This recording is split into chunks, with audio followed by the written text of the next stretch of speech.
Let's welcome the host for today, our IBF Career Advisor, Mr. Adrian Wu, and our esteemed guest speaker, IBF Fellow, Mr. Jacky Tai. Thank you. Okay. Hi guys, can you hear me? Can you hear us? Hi Jacky. Can you hear me? Hi Adrian, can you hear me? Yes, all good, all good. Thank goodness. Okay. For everyone in attendance today, thank you so much for joining us. We had a bit of a technical issue, a bit of heart attack, but Jacky's here. We've managed to figure it out. And so apologies for being late for a couple of minutes. Okay, so for people who are new to these sessions, we normally invite guests like Jacky to share advice, but the overall idea of sessions like this has a very strong employability and careers related theme. And so as such, I'm going to be asking Jacky, certain questions, quite tough one. Just want to let you know that he and I had not rehearsed. I literally met him for the first time yesterday for 10 minutes. And so, I mean, we didn't rehearse any answers. So hopefully the things that you hear will be very authentic from straight from the horse's mouth. Okay. So without further ado, Jacky, thank you so much for being here today and taking your time to spend with us. Thank you so much, Adrian, IBF colleagues, and all the friends in this webinar. It's my honor to be here, and it's really personal sharing with all of you. And Fantastic. let's have some fun here. Yes, absolutely. Okay, so today, we're going to talk about careers, but we're also going to talk about some technological disruption. But before all of that, Jacky, normally what I do for my show, can I say that, right? Is I like to sort of like talk about the guest's career. So your career, right? You have a long career, already 25 years in DBS, another 11 with, a few other banks before that. So a long career. And I want to take you back memory lane. When you were, in school, was banking, sort of your intended career choice, or did you land in it accidentally? And of course, how did you end up in front of it in the market space? Can you tell us about that? Sure. I don't think banking really came to my mind when I was in high school or university. My major was computer science, and minor was business management back in the late 80s. Like many of my classmates, right, when we were in the final year of penultimate years in the college, and everyone looking for their comfortable fields. For example, doctor, we go to maybe look for the internships with different hospitals. Lawyer, we go to maybe a law firm. Accounting people, we go to the auditing firm. Me, I think typically we would go to like those time. I think there wasn't any like smaller technology company, more like IBM, Hewlett-Packard, or this kind of company. And I had the internship with one of them, but I thought maybe that kind of job wasn't really good for me. It's a little bit like quite hierarchical, very routine, and a typical engineering type of work. Then I also tried to explore, maybe let's try some technology unit within financial institutions. I was in Hong Kong, and financial services is a really big part of Hong Kong economy. And I thought, oh, maybe I try on one of this American bank in the city. And my tendency was like, I want to learn a lot more and give me a lot more varieties when we spend time in your first few years of the job, right? And if you join a really big institution, maybe your job itself will be very specific and quite technical. And I chose a smaller one, operation in Asia. Then I thought maybe I had exposure to go to Europe or US to learn a little bit more. And I was quite lucky to be in one of them, yeah. And then I was having an early overseas assignment in US, Singapore, yeah. That's how Jacky, I started. that's great. I mean, from what you're saying, it's quite an interesting thing, because most of the time, people's careers are not like, I want something, I want this job, and therefore I get it. I want that job, and then therefore I get it. It's quite a struggle for many people. So for yourself, after 30 over years, what do you attribute your success to? In terms of climbing up the corporate ladder. And here I want to talk about the importance of people outside of yours. I mean, not just yourself, but the people around you, the people that supported you, the people that sponsored you to move up the ladder. I mean, can we talk about the importance of having strong networks and people who can believe in you and push you up? Because I think at the end of the day, while, you know, for example, when we work with candidates, they are, you know, very good and qualified people, but then there are a lot of forces around that they don't have control about, and people and people to support them is one of them. Can we talk about the people in your life, in terms of, you know, the people that helped you move up the ladder, and how did you demonstrate that you were the man for the job? You know what I mean? Big question, but I wanted to hear your thoughts on that. Yeah. Adrian, you brought up very relevant points, right, along the line. And I'm sure everyone, right, we spend loads of time in office, and you spend most time with different colleagues, different levels. Along the way, probably you will have a few closer colleagues you talk to, and you talk quite often beyond the job you're having. And this, some of them will be maybe your senior, some of them will be your peer. But when you start young, right, then probably most of them are more experienced than you. And there are many, many lessons, a role model you could have along the line. And they kind of make your decision-making more efficient. And then you can kind of have a shortcut, or maybe have a less painful lesson along the way, and make it more efficient. For example, on the trading floor, you could see, oh, this trader doing well, or that manager doing really well. Then you kind of figure out how they do it, and just have more conversation with them. That can help you along the way. And of course, you could observe different type of role models. Could be financial engineering, could be support, could be numerical analysis, could be salespeople who deal with many, many types of customers. And when you really broaden your so-called inner circles, then you will learn different type of skill sets, experience, and in a way help you to make a bit all-rounded person in the organization. Yeah. So, sorry to put you on the spot, Jacky. Then I want to ask you, right? Out of all the senior people, what do you think are the reasons why, you know, your bosses chose you instead of others? I know maybe it's an unfair question, but do you have any thoughts about, you know, why it is that it was you who ultimately got the job? I mean, are there any skills or mindsets or habits that you employed that, you know, you believe really helped you to get to where you are? I think these are things that are quite useful for people in the audience as they are thinking of their own careers, in terms of, you know, what kind of habits do I currently have, and what kind of habits should I cultivate? You know, so for yourself, you know, with your successes in your life and your job, what do you think are some of the things that helped you be the man for the role? Typically, right, your colleagues, your senior, or even your peer, right, will look at whether you're the person they can trust. Trust. And yeah. trust is so important, right?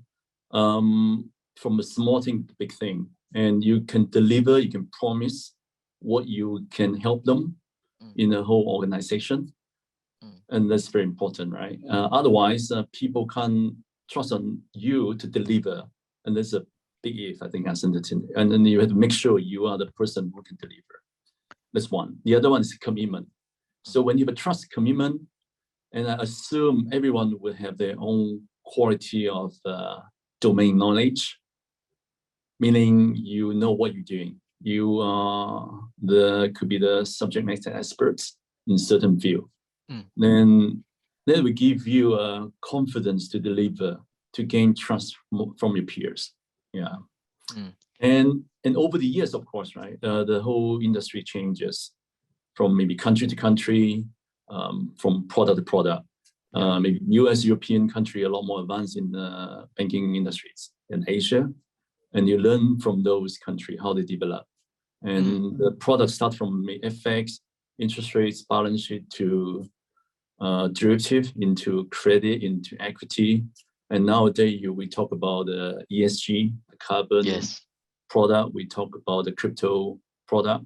So this one, you have to really make sure you at least you may not be able to be far ahead of the market, but at least you keep yourself at pace with these developments. And that's how we make sure you align with the industry developments, and you become a very relevant and trustworthy partner in your organization. I think that's a very good thing. So I think what you're saying also, I mean, in summary, is basically when you're in a job, you need to kind of demonstrate, you know, visibility. But then when people notice you, they would think about you as the guy who gets things done, like, you know, like what you mentioned, right? Who's always learning something new or trying something new, who's always curious. Is that, I mean, that's the kind of thing that I'm getting for you from your answer. And so you talked about change just now, but it changed us. And so that brings us, I guess, to the main theme of the topic, which is technological change. And so when I think about you and your background and the unit at DBS that you cover, there's a use case that comes to my mind, right? And which can be quite similar to other parts of banking. So for example, you know, in the 80s when high frequency trading appeared in like on NASDAQ, they were doing trades in matter of seconds, right? And now it's microseconds, milliseconds. But then when high frequency came, we saw the reduction or the elimination of people on the like the pit traders or the floor brokers, right? You know, remisiers and so on and so forth, right? And so that's a case whereby, you know, automation has come and you sort of like, unfortunately, eliminated some of these roles. Now, through the years for yourself, and even now, how have you navigated this, you know, in light of automation and AI in your own trading, you know, your own trading business? I mean, how have you guys adapted to it? You know, how have your traders adapted to it? How do they generate value and work together with automation? Do you know what I mean? I mean, again, it's another very, very big question, but very, very curious to find out how you've successfully navigated that integration between automation, AI, and of course, you know, the trading business. Over the years, right, we work closely with the CNA management and our human resources team to curate a set of skill sets for the traders or even the quant people to learn each year. And of course, as you say, right, maybe 80s, there's high frequency, and we move on to computing, and we move on to maybe all this microprocessing. Yeah. Recently, I'm sure we all talk about generative AI, yes, right? So over the last like 10, 15 years, right, each year we have a new program. And some of them we need to update the material, given the advance of the technology, or even the application into the financial industries are very different and evolving. And then you have disruptions from different type of player, from the technology company, they want to come into the financial industries, from foreign country coming to Singapore. And these are I would think, is challenges, and we have to really embrace it. We shouldn't think, oh, these are the disruptor and we shouldn't welcome them, I think. If you had the latter mindset, like we don't really want to deal with them, then maybe put you in the back foot saying, oh, maybe we don't need to improve anymore. We are pretty happy with where we have. I think we shouldn't have that kind of mentality. It's like, every day is a new day, and then you got to learn something new. And then you got to look at what you have done before. Maybe can you do things differently? The way you deal with your customers, maybe is in old day, we have branches everywhere. Now, most of the work are done on your mobile, on digital channels. And similarly, on the trading technology, right? I remember like a few years before the COVID came, right, in March 2020, we were setting up the work from home facility. And because I don't think we predict the COVID was coming, but we kind of got ready, make sure we could work from home during the night time, because we do have the US risk to manage at night. So some of our staff, they had to equip themselves to be ready at home at night. So that can help us to deal with the COVID pandemic quite well. So we set up to work from home, work from anywhere, facilities, culture, and the way we organize each other, and they kind of help us to move along the way to deal with the new disruptions in next 5-10 years. Yeah. So that's how I see that. But in terms of the jobs themselves, I mean, when you reflect on it, and you've been in this business for such a long time, the whole idea of a trader, has that changed a lot? Like right now, I mean, are your traders, the skill sets of your traders right now, do they look very different from traders in, like in the early days, right, 80s, 90s? I mean, are there similarities? Are there differences? What might they be?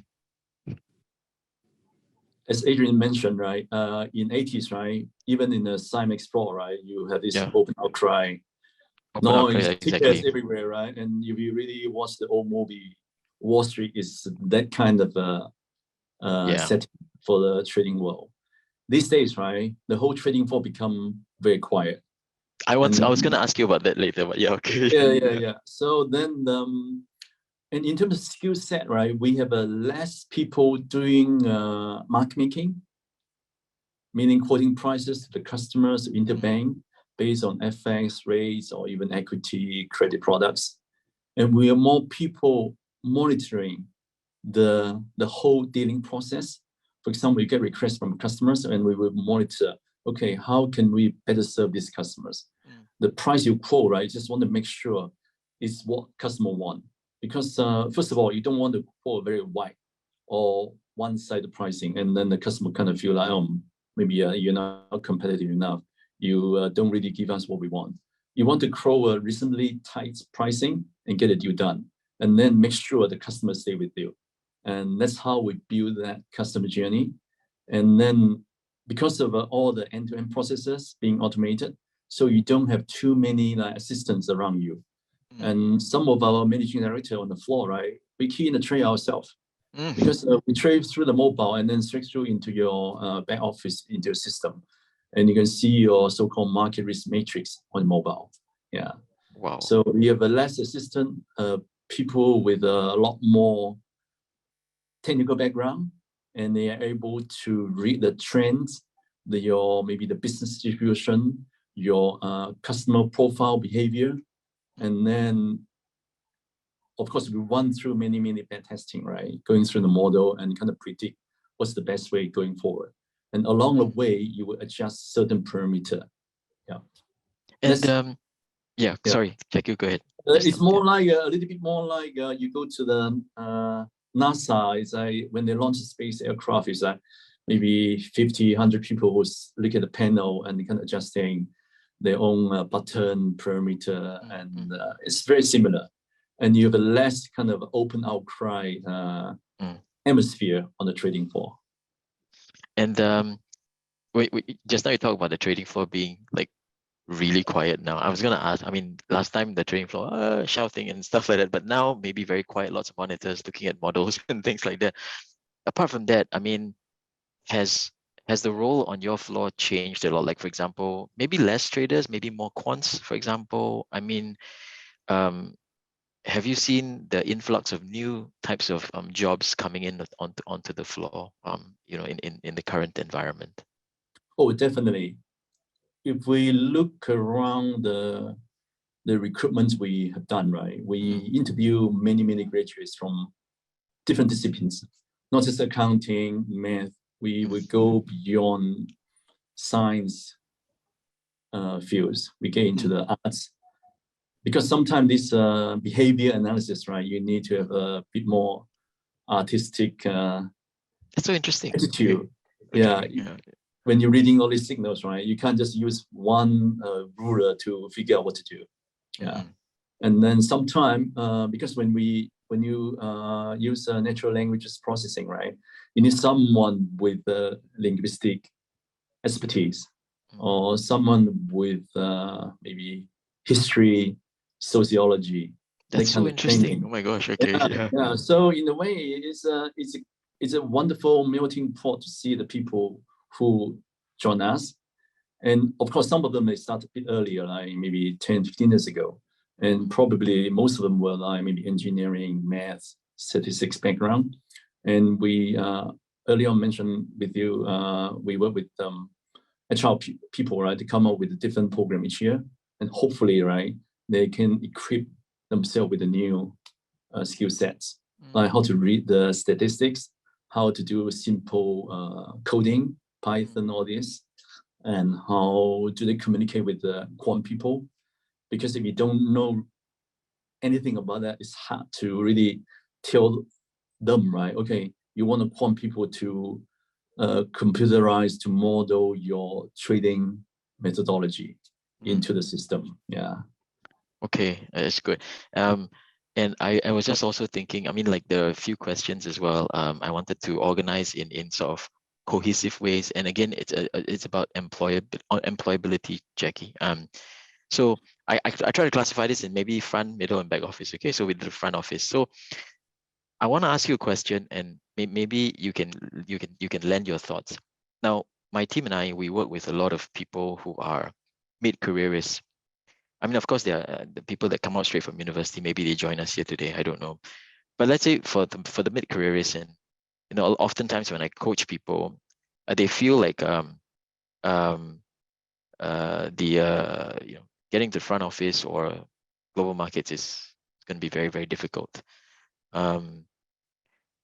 Is there any advice for people who are thinking about making a career pivot into the space, but not necessarily have done it before? Uh-oh. Jackie, you there? Okay, folks, it seems as though we have a technical issue. Hang on a second. Oh dear. Okay. He needs to reconnect. Okay, everybody, just hang in there. I may have probably asked him a very tough question. I don't know. But let's give him a couple of minutes to come back again. For people in the audience, I do believe he's going to join us again. Jackie's going to join us. Feel free to ask questions, okay? Anything that you want to ask him, any insights, any thoughts. I am trying to ask as many questions as I can on your behalf, but certainly if you have any questions that you want to ask yourself, please go ahead and put them in the Q&A. And then when we have time, if we have time, we're going to try to get them answered, as many as possible. So in the meantime, let's just hang in there and hope that you joins us again, okay? Yeah.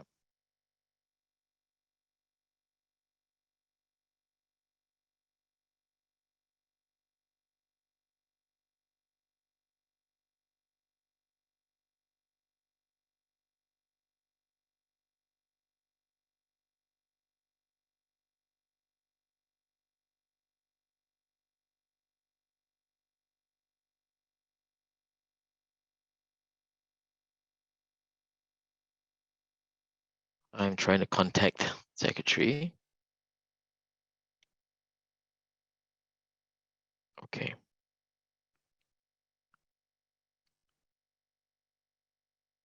Okay, but in the meantime, while we're doing that, for people in the audience, I was writing some notes, and I think my colleague was also writing some notes, and just trying to recap some of the points. Hopefully they'll be useful for you guys. Jackie talked about the importance of networking and leveraging on your colleagues as a good starting point.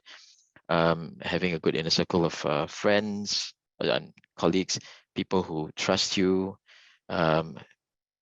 people who trust you with assignments and things to do, you deliver them every single time. Keep building your own intellectual capital. Never stop learning, getting as much exposure as possible, and so on and so forth. So these are the things that will help you get visibility in where you are right now, especially for those people who are finding themselves in opportunities or roles where they've been for 10 years, 15 years, haven't had the opportunity to move upwards. Ask yourself, I wonder why, right? Is it a visibility issue or not, right? So there was one of the questions I asked, I sort of asked Jackie as well. And so it is important to have a faith in your own capabilities, but also you need people who are, up the corporate ladder to see those things and see those attributes to sponsor you up the ladder, have your back, and push you up the corporate ladder, right? As you climb, right? Hang on a second, I'm just waiting on just a thing. Okay.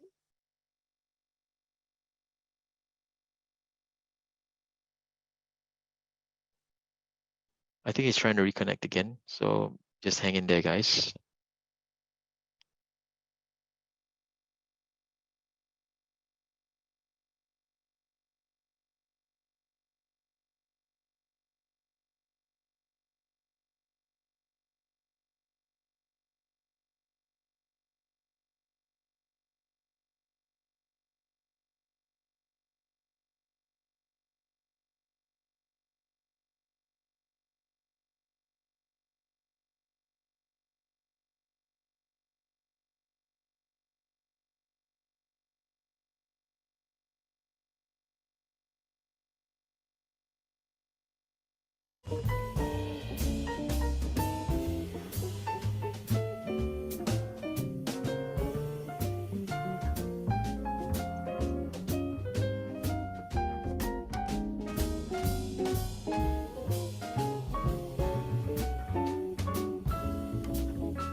Okay, here we go. There, I knew it. Hello, Jacky. Welcome back. Oh, you're muted. I'm so sorry. We just talked about disruption. Yeah, we talked about disruption. It really disrupted. So I Yeah, told a yeah, few yeah. jokes while you were away, you know. I try to keep Yeah, the because audience occupied, you know. my iPad kind of wipe. Actually, I'm using my mobile hotspot. I hope it's okay. Yeah, No, we carry. it's fine. That's fine. We're gonna get through this I'm so sorry. as well. No worries, no worries. We didn't I lose think because anyone. all the Chinese wall, I think in the bank just too so. Yes, I think Okay. it happens, but it sort of like kept us on our toes, you know, and allowed me to ad-lib a bit and talk to the audience a little bit, and also to recap what we had talked about just now, right? Okay, so before we got cut off, Jacky, I was about to ask you a very interesting question, and I tried to structure it in the by front, middle, and back office. Okay, so for example, we work with people very mid-career. Individuals, you know, people who have long careers in something else outside of the market space. I'm sure that there are some junior early careerists here, but then they probably have a more clearer path to go into markets or IBD. But so for the mid-careerists though, if someone has never done trading, for example, in a full-time capacity, maybe trade his own portfolio, but done something else for 10, 15 years, what is your best advice for someone to break into, say, the market space, you know, to be let's say to go into trading full time? How does he or she demonstrate skills and attributes that would be attractive to, say, yourself? I would think, right? It's you can sacrifice that person need to take. For example, if that person has built 5-10 year career in different field or even different roles, and it's quite different from the trading job, maybe, and hopefully, right, those 5-10 years we give that person a very sound interpersonal skill and a bit of a leadership skill as well. And definitely the person is a very good team player. And that could be a foundation for the hiring managers to look at, oh, maybe we should try this mid-career person, bring that person into the trading team. Yeah, I think also, right? Go ahead. Go ahead. As I said, sometime, right? You want some recruitment from the university, and you want some mid-career people, and to kind of mingle with your existing members. And it's healthy disruptions you want to have in that setup to deal with ever-changing markets or even the whole community changes, right? Yeah. And so, Jacky, you know, one of the things, classic use cases again, is that, you know, the middle office guys, let's say your trade support people that help the traders to unwind the trade, or the product controllers, for example. When I talk to them, a lot of them have aspirations to move, become a trader themselves. But then, of course, because they're so good at their jobs, you know, they get stuck in that space, right? And so, your advice, I mean, does what you say also apply to them? Like, for example, you know, I don't want to be stuck in trades, but I don't want to be unwinding trades for traders. I want to go in to become a trader. Is that advice still good for them as well? Definitely. We have some very successful cases on the floor. Some of them were like product control. Okay, and cool. they know so well about the risk control, how to spot the misbehavior of the market, and how they spot the trend analysis from what the trader have been doing. And they have a very good knowledge about different market, different asset classes. So that form a very good foundation, right, for them to become a trader. And as I said earlier on, I think we share that, right? This day, the trading not so much about buy, sell, shouting on the floor. It's quite a bit like observing what's going on the data, the transaction you've dealt with the customers, look at the behavior, the trend analysis. And then you come up with what's the best way to position the bank, your own book, if you run the book, right, the risk, right? How do you position yourself to deal with this behavior? So that means at the end of the day, these people who want to make a career pivot, you know, be it current people who are in the middle office, trade support people, product controllers, and so on and so forth, and people who are career pivoters who want to come in, and maybe they are trading your own portfolio on the outside. I think what you're trying to say is basically, what stops them is basically maybe visibility, right? I guess maybe visibility is one. Right? For example, oh, this guy's a product controller, but he's got a really keen eye for the markets, you know, because I notice certain things about him. So would you agree then visibility is again very, very important, you know, so that you can spot these guys? Yeah. Yep. Just coming back to early on, we talk about relationship, the role model, right? Sometimes you need to have some sort of connectivity with these people. You know, maybe one or two traders or even the senior people, right, in the trading team. And you can talk to probably they're the best person to give you advice whether you can make it or not. Yeah, and sometimes, right, nothing is certain 100%. If you feel like you have more than 50% of a chance to be successful in transforming yourself, let's do it. Yeah, it's good. And so that's the front office part, right? Moving from something to front office. And the next question is basically the middle back office one. And the reason is because most of the people that we see, Jacky, they come from very strong support function backgrounds. So we're talking about risk, compliance, you know. Yeah, I mean, risk and compliance, audit, for example. For these people who may be in, you know, who have found difficulties or issues with their current employment,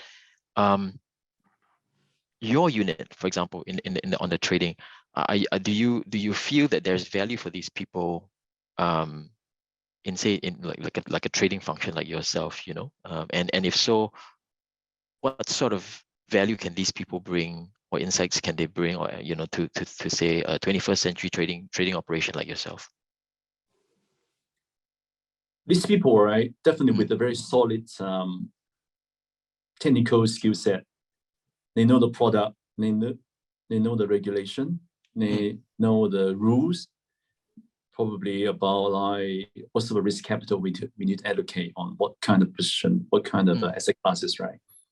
And they will be the important people, right, helping the trading team to figure out how we can use the most efficient capital structure to do certain business. Yeah. So because sometimes, right, when a trader, they didn't really have exposure in the compliance or finance or business management area, they may neglect the importance of having a right capital structure to launch a new business, to go into the new market, or to go into the new country or new clientele. Because we talk about many risk factors, like liquidity risk, operational risk, compliance risk, and also the market risk. Yeah. Okay, that's good. At least, you know, we acknowledge that, you know, there's always a use for these people, as long as you know how to repurpose your skills, and you know, if you understand the role and what's expected, you know, transferable skills and all of that. That's great. And the next question I want to ask, Jacky, for yourself, I'm running this entire operation. What sort of roles are always important for your business, that you're always looking out for, always looking out for, but perhaps talent is very short, specific. I mean, what sort of roles would you always be interested in looking out for, if that's something that you're allowed to share with us here? Absolutely. Huh? We may not need so many like flow traders, but we need a lot more. Early on, I mentioned about quantitative, technical, modeling people. And these are the people, right? Very hard to get. You may have many like PhD coming out from the universities, but many of them don't really have a financial product or knowledge. So it's hard for them to like bring these two together. They may have very strong technical knowledge, but they don't have that market or product knowledge. And also people with multi-assets knowledge are definitely sought after. Yeah, because these days, right, you can't really just focus on FX. You have to focus on FX related stuff.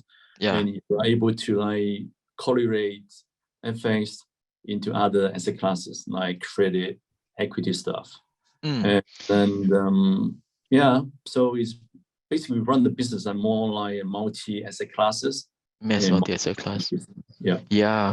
And Jacky, again, just using a use case from what we know, let's say, for example, someone who has been in the bank, maybe again in risk compliance or whatever it might be, and then has taken a course of upskilling in something very technical, data, something, I'm not an expert, but something that is, that sort of demonstrates that this person is interested. Would you say that this person might have a good chance, a fair chance of making that switch to add value to say an operation like yourself, given that person has a financial services background, not necessarily in products, but maybe worked in a bank, but then has invested time and effort to sort of upskill? Is that valuable to you, Jacky? Oh, definitely. Earlier I mentioned, right, if the person, right, can have a skill set to spot the trend, the transaction we've been doing with the customers across different client group, and they can summarize that in the form that the trading head can understand, can relate to, and that will be very useful. Because sometimes these trading managers, right, they may not have time, or they may not have the ability to really sum up all this more like a trend, data modeling, all this stuff. And if the person with a risk skill set, right, and a very, very important member to the trading team. And we do see the people moving from like, could be risk management, could be product control onto the trading team. Yeah, because many of these, we call it end-to-end processes. Many of them are really done on the, we call it first line of defense on the trading floor. Okay. Yeah. Got it. Okay, and then the last question I guess I have, because we have about 50 minutes left, Jacky, but I want to talk about the whole idea of things like education. So you have a computer science background, like what you mentioned, right? Yep. Is it because of the computer science background that has led you to pick up exotic things like derivatives, in your early career easier? And I ask this because maybe many people may not have a computer science background. They may have like for example a liberal arts background, or like for me a psychology background, right? How difficult would it be for folks like me to pick up, and for yourself as the MD running a whole of trading? I assume you cover all the asset classes, all the traders, everything. I guess how have you been able to go deep with all these asset classes and be fluent with them, so that when your number twos, your deputies talk to you, you know how to to deal with that, right? And to people like myself, am I at a disadvantage if I don't have that kind of technical background or technical education like yourself? Oh, not necessary. Assuming this skill set, right, can be learned, and we have done some of this upskilling, reskilling work for our colleagues on the floor. And some of the trader, they will FX, they spend maybe 10, 15 years on FX. Yes. And we kind of make them to learn new stuff. Oh, now they become more like a quant trader on FX. Because all this computer modeling, right, the data are done by our quant people. They can share with the trader, and trader basically just learn how to read the results being produced by the quant and tech team, technology team. And if you're able to read the result, and it shouldn't be too difficult, and then really help you to build the FX business into a new heights. That's a use case. That's great. Okay, Yeah. so Jacky, I'm just going to go into the Q&A. And again, for folks who are here with us, feel free. Jacky's got the next 15 minutes of time for you. Please feel free to ask any questions. So Jacky, we have a question on the right. And the question is from an anonymous attendee. What can you advise struggling insurance agents considering to work in a bank or trading company or financial companies? What do you think are the opportunities for them? I suppose, Jacky, this person is asking, what's as an insurance agent, what sort of opportunities do you feel might be quite suitable for that kind of skill set? You know, if you can answer that question. I would assume our friend here, right, would have insurance product knowledge, and the person would deal with the customers, right, insurance customers quite often. So these are the skill sets quite important, because we are in the people and financial market business. We deal with the people colleagues quite often as well. So I think that would give the person a bit of head start. And what would this our friend here, right, would need to learn maybe a bit more, like what sort of banking or financial product we need to learn, or she or he need to learn, and try to bring them back to the reality. Okay, what's the gaps the person need to fill up? Yeah, and then you become maybe starting with the analyst or associate level in the trading team, and learn from there. Yeah. And so it's quite interesting, and something that just caught my brain. These people with this kind of insurance backgrounds, what do you think might be those gaps? And would you be also very interested in, say for example, the insurance, they have their own product scope, right? Perhaps kind of vanilla flavored products. But would you also then advise this gentleman, this gentleman or lady who asked that question? Would you advise them to demonstrate things like $1 million round table, or court of something like, to demonstrate that I am an achiever? I mean, is that something that would be valuable in the resume, the CV? Yep, absolutely. For example, the financial planning. Why would the family or individual need an insurance plan?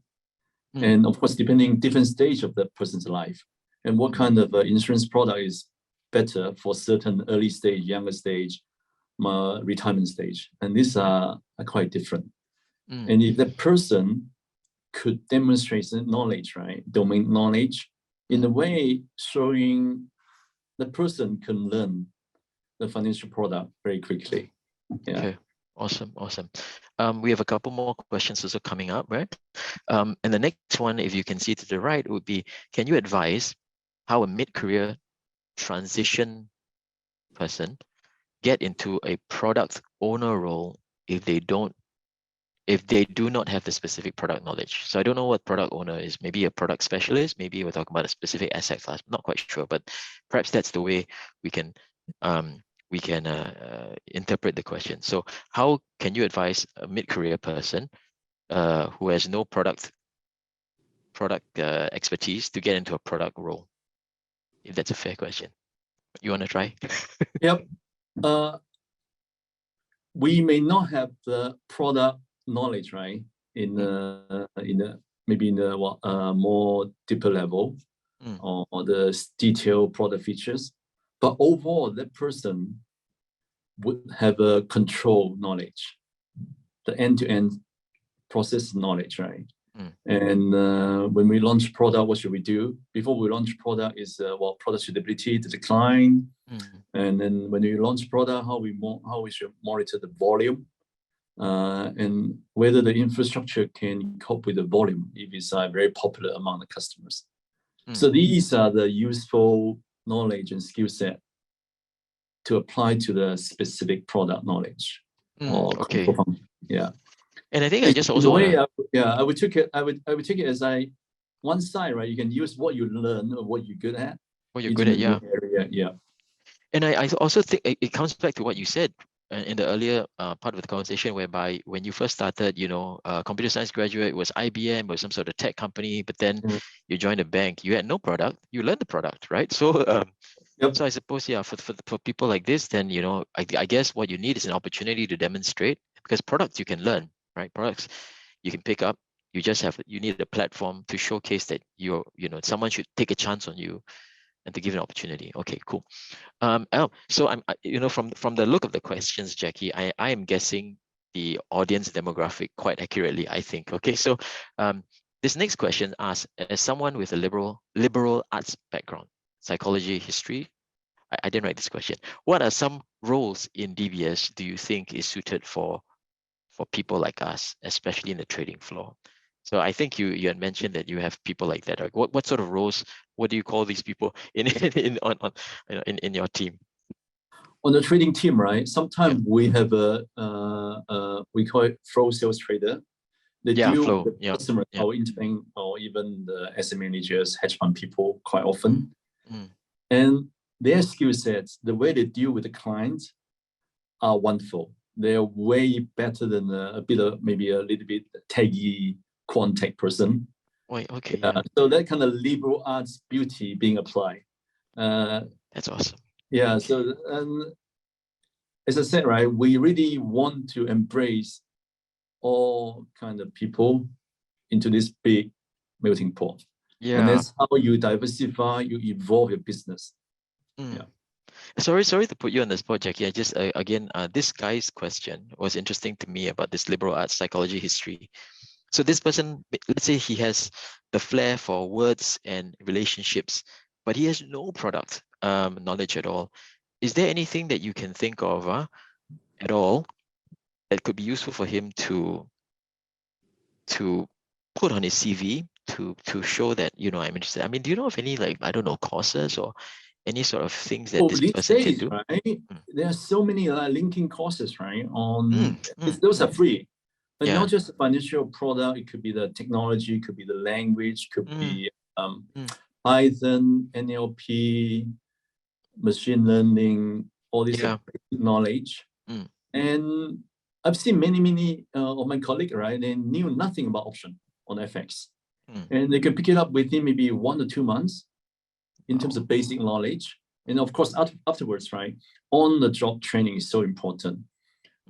We talk about having some mentors, some friends in certain circle. If you want to get to know like bond trading, probably you need to have 1 or 2 bond trader as your friends. Yes. Then the easier way to pick up that domain knowledge.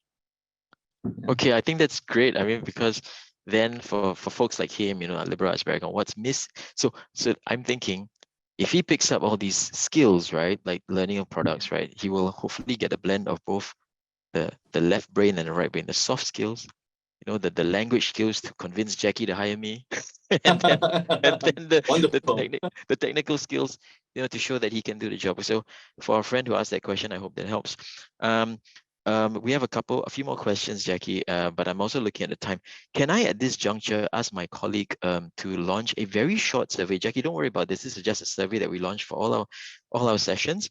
Now, for the people who are here, this survey will take you all of 15 seconds, 30 seconds, but it will mean a world of value to us, because we want to know how we're doing. And again, sorry for just now that little technical hiccup, but we want to hear from you. And every vote, every response counts. So they'd be very good. And Jacky, let's let that survey run while we'll take a few more questions. Okay. All right. So this next question is very similar to what we talked about. So this one asks, this person asks, for someone with AML experience, anti-money laundering experience in a non-trading environment, is it possible to pivot into a trading environment? One stepping stone would be, right, joining the risk control or the product control of a trading department. Yeah. Okay. Yeah, makes sense. Yeah. Because the skill sets, experience from AML, right, will be very useful into the risk control. Then you get to know the trading people. Then you get to know what these people are doing, product, the customer segments, and take a while for you to know whether you are suitable for maybe a front office trading job. Yeah. So okay. I would think that mid office, right, would be a very good stepping stone. Okay. Mid office of financial markets. Yeah. Makes sense. Okay. And so a quick couple of questions before I let you go as well. With layoffs and headcount freezes within FIs, what is the hiring landscape for FIs this year, and which areas are still looking to hire, especially in digital and technology side? Okay, so to be fair, Jacky, obviously you don't represent the entire bank, but maybe we can isolate this to your unit, right? What sort of hiring landscape do you foresee, your unit to be interested in, or, growth or no growth, taking a more cautious stand? I mean, what's your outlook for your business? Again, if this is something that you are comfortable, you can reveal, yeah.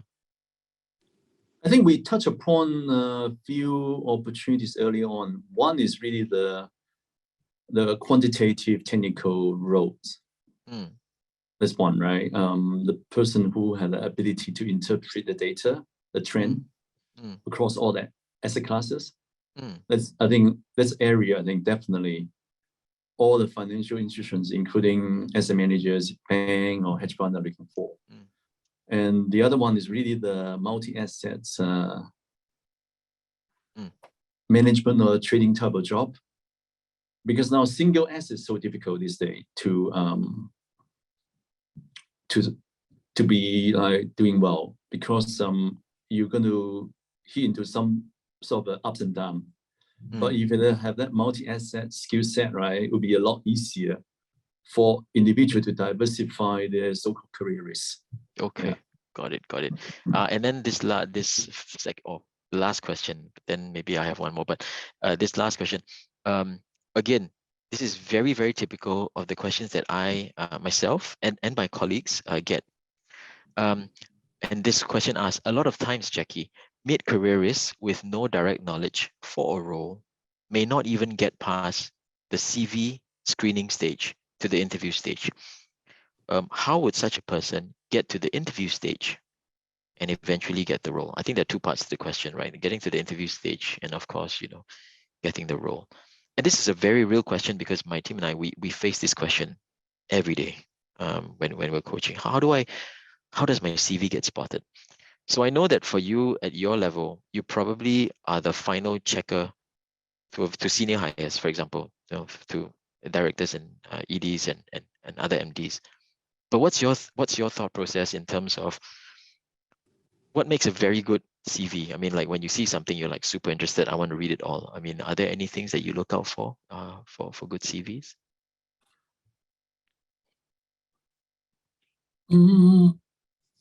Academic background, probably that's the starting point. And then the person's interest, hobbies. That's the hobbies other is very interesting. Yeah. And then how the candidate, right, illustrates the connectivity from what he or she been doing, has done, yeah, and to the new role, right? And that's very important. Sometimes it's quite often, right, we see a very lengthy CV, but missing out the connectivity, the bridging to the role they are applying for, I think. Yeah. Okay. Yeah. So that was on before that. Do you like lengthy CVs, Jacky? Shouldn't be more than 2 pages, I think. Ideally, yes. make 1 okay. page. That's awesome. Thank you so much. Yeah. You have vindicated us. Okay. So the next question is, okay, my CV gets through. How do I get the role? As in, so the next that's part 2 to this question then would be, when you interview people, Jacky, let's say you saw a very good CV, you're very interested, you call this person for interview. What are you looking for in that interview to make you say, you know what, this guy is great. Not only is the CV great, but you know what I just interviewed, what I just saw in this interview was great. What are some of the hallmarks of a good interview for you, Jacky? Based on our audience distribution, right? And many of them don't have a direct trading experience. Possibly not. Yeah. So Probably usually, not. I think some of homework the person needs to do before the interview. Definitely got to know the organization well. Which market they're good at, what clients they're in, what's of at least, and then also basic knowledge about the financial market, the product, FX, equity, bond, and the other one would be the macro geopolitical landscape. Having war last year, and then we had COVID in 2020, and what's the impact central bank are doing in the world, and then what's the impact to the Singapore economy. This kind of big picture idea concept are very important for the person, right, to be in that interviewing occasion. Otherwise, if the person can demonstrate, right, they have the ability to learn new things, and that's wonderful. That's probably most important aspect of interviewee we are looking for. Before I let you go, Jacky, I want to ask my own question, and this is based on my own history, working with a lot of candidates in my time. It is said that in the market space, you should have convictions and opinions, right? As in, like, you may disagree with your interviewer, but you need to justify why you disagree with the interviewer. Is that true or false? As in, like, I have my view, your view. It's true, and okay. You got to be a little bit diplomatic as well. Yes. Yeah. And somehow you got to show your stubbornness, but with, of course, justification, rationale. But on the other hand, we need to have a room, the capacity to listen to the different opinion. Yeah. Okay, so that means you're entitled to your opinion, but then you have to back it up with things like, okay, I feel the market is going this way. No, you feel the market is going the other way, but let's have a dialogue about it. Right, because when we're coaching people, I think when it comes to markets, for example, we say that opinions are very important, but you need to back up those opinions, right? Because if you feel strongly about the way the market is going, then you have to establish, but then at the same time, you have to be willing to listen to the other. But the most important thing is that to have an opinion, to demonstrate that you have researched the market, well, in your own way, and you have developed something. So I'm glad you sort of like agreed to that one. Okay, so the technical hiccup that we had kind of like make us overrun for about 5 minutes, Jacky, but I know you're a very busy man and you probably have to get back to work. But I want to say, number one, thank you so much for taking this time out to spend with us. And I hope that the audience here in the crowd have learned something valuable. As you can see, the questions that I asked were all very, very, hopefully very grassroots, very tangible, things that they can learn. And again, I said, I want to thank you for all the insights that you gave. And a lot of them really made sense, and hopefully the people can take away some advice and embed it in their daily practices. Now, before I let you go, Jacky, is there anything or any final words that you want to say to our friends who are still on the session right now? I would think, right, when you look for new opportunities, don't be afraid of making mistakes. And quite often, you're not so sure whether you can make it or not. And then that's normal. And then you will have some anxiety, uncertainty, nervousness, and just embrace the failure. And we fail so often. Don't worry about that, I think. Yeah. So that's my takeaway. Because I learned from the session here as well. Like the questions and kind of connect me a lot more to all of you. And you forget to say one thing, that you encourage people to come and see a career advisor at the IBF, yes? Definitely. Jackie, again, as I said, thank you so very much. We appreciate it. I had a good time. A bit of a heart attack, but it keeps me awake. Just now I was trying to fill in the time. But again, thank you so much. We'll let you go right now, and hope we can keep in touch. Hope we can do something again in the future. But have a good rest of the day and rest of the week. Thank you so much, Adrian, IBF colleagues, friends. All the best. Okay, take care, Jackie. Thank you. See you. Thank Bye-bye. you. Bye.